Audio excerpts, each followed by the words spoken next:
Reflect on a time when you felt lost or directionless. How did you find your way back on track?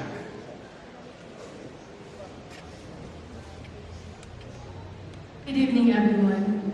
Growing up was never easy.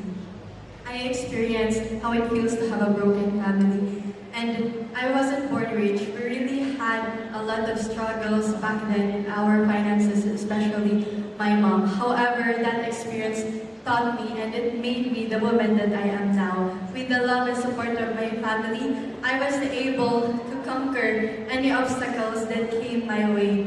And so by that, I hope to remind everyone to always believe in yourself.